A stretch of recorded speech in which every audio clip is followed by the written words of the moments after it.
समजा तुम्ही vacation enjoy करण्यासाठी बीचवरती जाता. बीचवरती गेल्यावरती तुमच्या पायात एक छोटासा काटा टोचतो, ज्यामुळे तुम्हाला आयुष्यभरासाठी पॅरालाईज व्हावं लागतं. मित्रांनो, अशीच घटना झालेली कॅलेमॉन नावाच्या एका विद्यार्थ्यासोबत.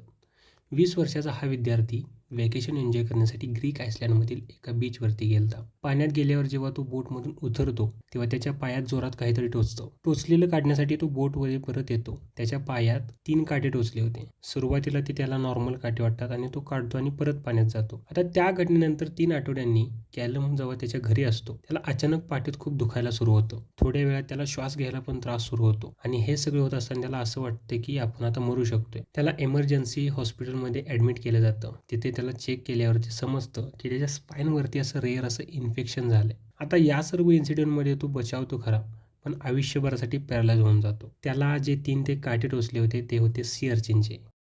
Subscribe to Shortflix.